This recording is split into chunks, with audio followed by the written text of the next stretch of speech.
John D. Rockefeller was born in 1839 in upstate New York to a large family. His father was a con artist and bigamist who would often leave the family for long extended periods of time to go live with his other family while living under a false name.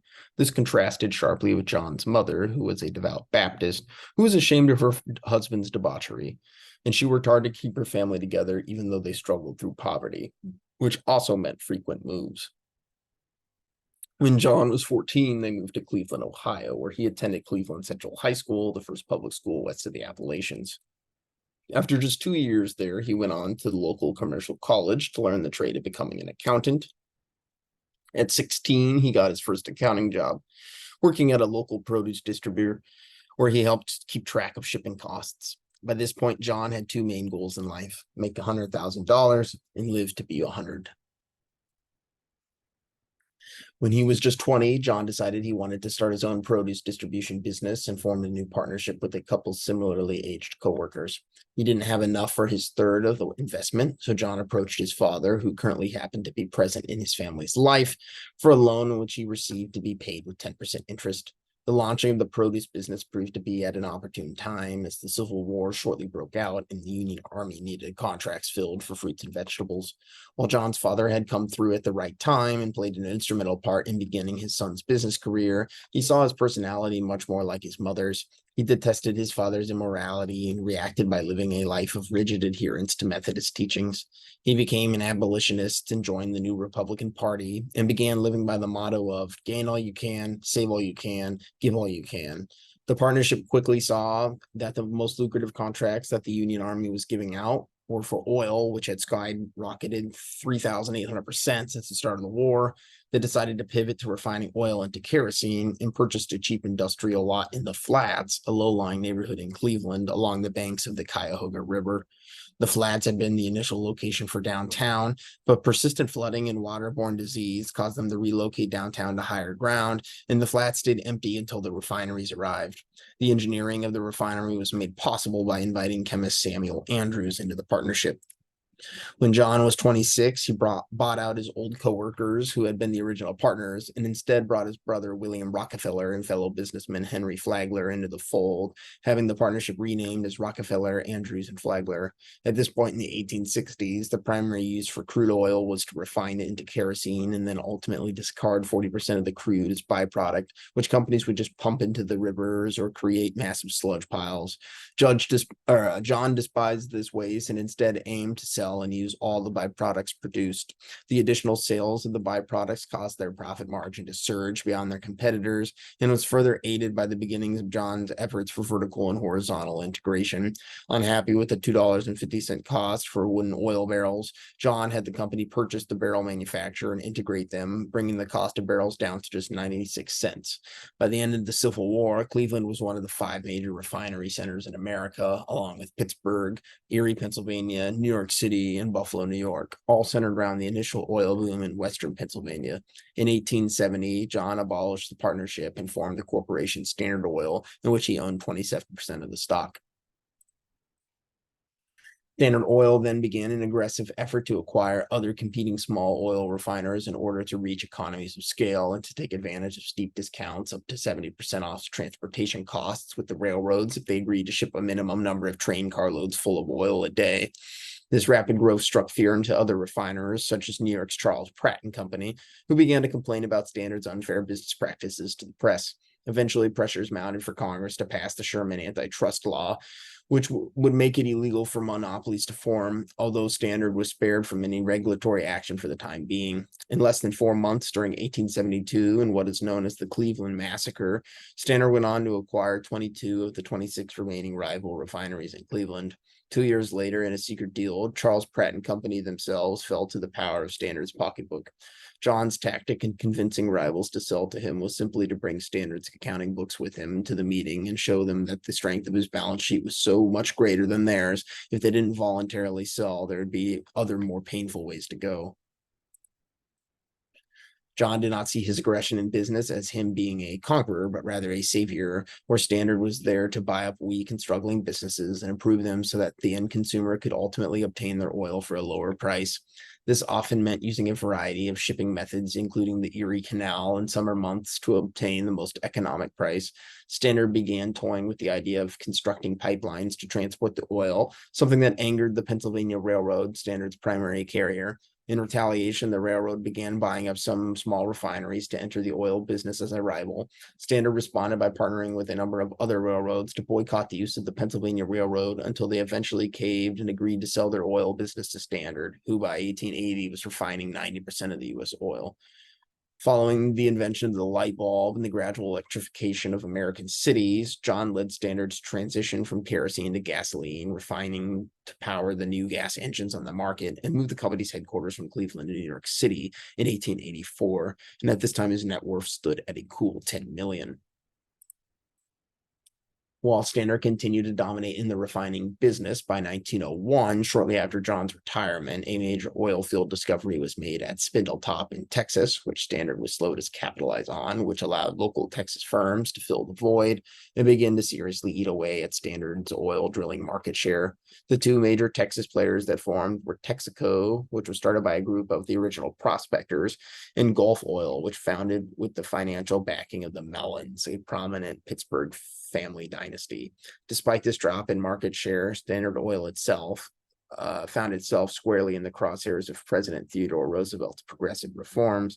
And in 1911, Standard went on trial and was found to be in violation of the Sherman Antitrust Act and was required to be broken up. The Standard Oil Corporate Trust was broken up mostly along state lines. Standard Oil in New Jersey would become Esso. Standard Oil in New York would become Saucony. Standard Oil of Indiana would become Amoco. And Standard Oil of Kentucky would merge with Standard Oil of California to become Chevron. Standard's refining businesses in Ohio were split between two subsidiaries, Standard Oil of Ohio in the east, which would become Sohio, and the Ohio Oil Company in the west, which would become Marathon. Additional businesses owned by Standard that were spun off included the Continental Oil Company, which had been purchased to handle the transportation of oil in the western U.S., and which would become known as Conoco post-divestiture, and the South Penn Oil Company, which produced motor oils and would become Pennzoil. In 1931, Saucony would acquire the motor oil producer Vacuum Oils and became rebranded as Mobil. Texaco would also enter the motor oils business by purchasing the Havoline brand this year. Although John was distraught over the breakup of his precious conglomerate, by the time of his death in 1937, his net worth had ballooned to $1.4 billion, which is the equivalent of $1.5 trillion in today's money, and represented 1.5% of the total GDP of the United States, making him the richest American of all time. He greatly exceeded his goal of earning $100,000 and was just shy of 100 years old, passing away at the age of 97. On his deathbed, John chalked up his success in life in a short poem. I was taught early on to work as well as to play. Therefore, my life has been one long happy holiday. I dropped the worries along the way, and God has been good to me every day.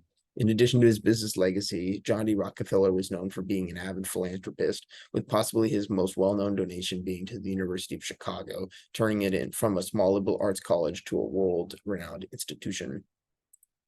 The major increase in Rockefeller's net worth during the last decades of his life can be attributed to the fact that each of the independent successor companies that Rockefeller still had ownership in were much more successful as smaller geographic entities, unlocking large amounts of profits and efficiencies known as synergies not experienced under the bureaucratic behemoth that had become Standard Oil. This is because of the nature of the oil and gas industry and the difficulties of managing the risks along the three major stages of production without major consolidation.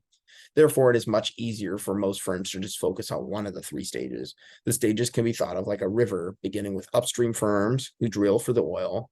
Their risk lies in the chance that when they go through all the trouble of drilling, they will not find oil and take a loss. Upstream is by far the easiest stage for new entrants to enter the industry, and the firms tend to be smaller and more numerous. During oil booms, prospectors from upstream firms hope to get rich quick. Some do, but many end up going bust due to the aforementioned risks. Next are the midstream firms, which work to transport the crude oil and gas. This can be by rail car, ship, or pipeline. National pipelines, originally mostly a vision of Rockefeller's for the future of oil transport, came into fruition in 1942 during World War II when President Franklin Roosevelt ordered the emergency construction of the Big Inch and Little Inch pipelines, which would stretch from Dallas, Texas, all the way to New York City as more secure shipping route for oil after American tankers began to be attacked by German U-boats. Amazingly, these twin pipelines are still in use today and form the backbone of one of the primary oil and gas transportation corridors in America.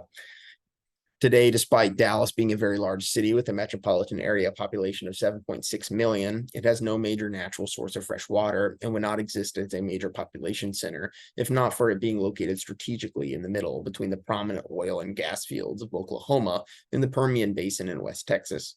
The risks associated with midstream operations include high costs related to land acquisition or leasing for the physical pipelines, as well as maintenance and the risk of an oil spill during transportation requiring a costly cleanup. Finally, there are downstream firms, which are the most complex and have the fewest players. Downstream firms are responsible for refining the crude oil into gasoline or another usable byproduct, and then retail marketing it to end consumers by distributing it to owned gas stations scattered across the country. There exist a few exceptionally large firms which handle all three stages of production, known as super majors. And following World War II, there were 7 global super majors known as the Seven Sisters, which included Gulf, Chevron, Esso, Mobil, and Texaco from America, as well as British Petroleum, or BP, and the biggest firm of them all, Royal Dutch Shell, which formed in 1907 with the merger of BP's British rival Shell and the Royal Dutch Oil Company. In 1923, Chevron began its overseas operations by securing rights to drill in the large, recently discovered Venezuelan oil fields. In 1959, Esso acquired Humboldt Oil, an upstream firm located near the original Spindletop, and became Exxon.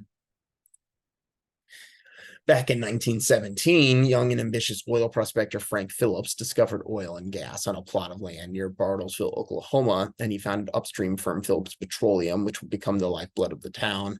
Phillips would obtain worldwide prominence in 1969 with its discovery of the North Sea oil reserves off the coast of Great Britain. The success of Phillips led other prospectors to arrive, including George Getty, who moved his family from Minneapolis to Bartlesville and founded Getty Oil with his son, J. Paul Getty. They struck oil and the family became millionaires and moved to Los Angeles to live among the Hollywood elite. George was a devout Christian and a strict prohibitionist, which directly conflicted with J. Paul's tendencies to get into numerous affairs and paternity suits. On his deathbed, George Getty passed on ownership of Getty Oil to his son, but predicted that he would squander away the fortune quickly. Determined to prove his father wrong, J. Paul Getty returned to Oklahoma to expand Getty's drilling efforts. Taking advantage of his family's new money, J. Paul had studied college abroad at Oxford in England, where he became infatuated with European culture and learned to speak Arabic. During his time there, he would marry his fourth wife, the silent film star Anne Rourke, and they would have 2 sons named John Paul Getty Jr. and Gordon. In 1948, J. Paul Getty would use his language skills to travel to Saudi Arabia as a contractor to begin exploring for oil under an agreement set up between President Franklin Roosevelt and the Saudi king. By 1953, he had found major deposits of oil, which catapulted his wealth, making him the richest person in the world at the time. And he moved to London to live an aristocratic lifestyle. He neglected his wife and children, and they left to live in America, where Anne would later remarry.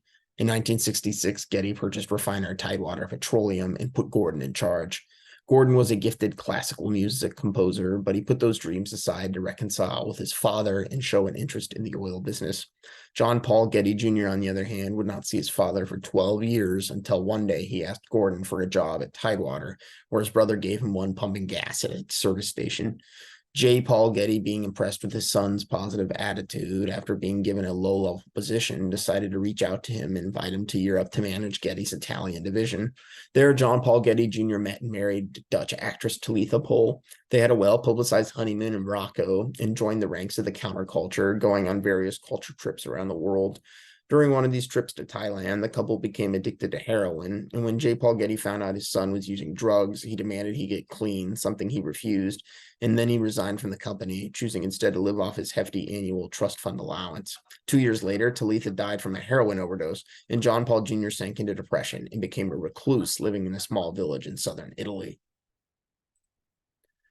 John Paul Jr. had a son named John Paul Getty III, who resented the fact that his grandfather was the wealthiest person in the world, yet his father was a struggling drug addict who squandered his trust fund payments on heroin. In a ploy to extract money from J. Paul, John Paul Getty III and his girlfriend came up with a plot where they would approach the local Italian mafia to have them kidnap him in exchange for a portion of a ransom that his grandfather would pay.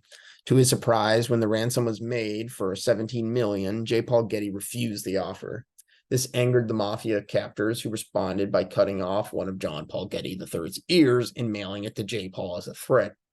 J. Paul's only counteroffer was to pay $3 million, which $2.2 million would come from him personally, since this was the maximum tax deduction, and the remaining $800,000 would have to come from his son John Paul Jr. at 4% interest if he wanted to ever see his son again. Following John Paul Getty III's release, he suffered from PTSD and, like his father, became addicted to drugs and suffered an overdose, which caused a stroke, leading him to be a speechless quadriplegic for the rest of his life. The miserly J. Paul Getty died in 1976, and his son Gordon followed him as president of Getty Oil. Gordon would later attempt to sell Getty by entering a verbal contract with Pennzoil, but then later reneging on the offer for a more favorable deal from Texaco. In 1985, Pennzoil would sue Texaco for breach of contract. Although the Texaco contract was in writing, Getty's verbal contract with Pennzoil occurred first and was considered just as valid. Thus, the judge ruled in Pennzoil's favor, making Texaco pay $10.5 billion in damages, the largest civil case in American history. This lawsuit would prove detrimental to Texaco, and they would later be forced to sell to Chevron. By this time, the largest American player was Gulf, who had expanded to encompass a global footprint and had played a major role in the development of offshore oil platforms. Their immense size meant that they were subject to bureaucracy and inefficiencies.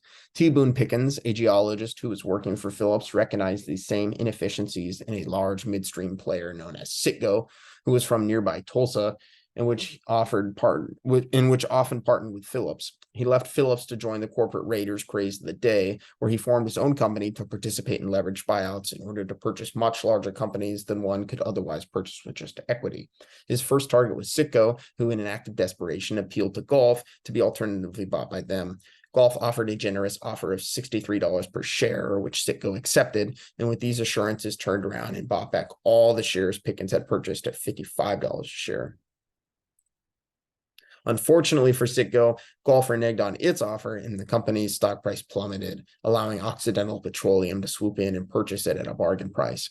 Occidental, commonly referred to as Oxy, was an unconventional upstream firm headed by the notorious business executive Armand Hammer, who became known as Lenin's favorite capitalist after he forged close ties with the Russian energy industry. T. Boone Pickens would then turn his ire on the widely unpopular Gulf Oil, which had become a pariah in the industry after their disregard for Citgo's financial well-being. Pickens' takeover attempt would push Gulf to shortly be acquired by Chevron. T. Boone Pickens became a billionaire as a result of these transactions, among others, and he used his wealth to kickstart the Texas wind energy industry, something he saw as the future of energy post-fossil fuels. In 1987, BP would enter the American market by acquiring Sohio, and they greatly expanded their footprint in 1998 with the acquisition of Amoco. BP's good fortunes in the U.S. would come to an end in 2010 after an explosion occurred at one of their offshore oil platforms in the Gulf of Mexico, causing the Deepwater Horizon oil spill. The disaster killed 11 workers and an untold number of animals and severely damaged the local habitat, necessitating years of costly cleanup, making it the worst oil spill in U.S. history. The event would hurt BP's image to the point it was considered a toxic brand in the U.S., and they began to exit the market. A similar tragic event occurred for Exxon in 1989 when the oil tanker Valdez struck a reef off the coast of Alaska, puncturing it and causing the second largest oil spill in U.S. history. Ensuing legal costs over the next decade would force Exxon to search for a merger, and in 1999, they merged with Mobil to form ExxonMobil, which would then become the largest American player. In 2002, Phillips merged with Conoco to acquire their midstream infrastructure, and the new company was named ConocoPhillips. In 2012, the downstream business of ConocoPhillips was sold off as the new independent entity, Phillips 66. Today's global super majors compete with government-owned oil and gas firms, which run off at least some level of tax funding. The Royal Dutch Petroleum Company was an example of one of the early state-owned oil companies, itself reminiscent of the days of mercantilism. Today, the most important state-owned actor is Saudi Aramco, which is 90% owned by the Saudi government, with an annual revenue of $535 billion, making it the second largest company in the world.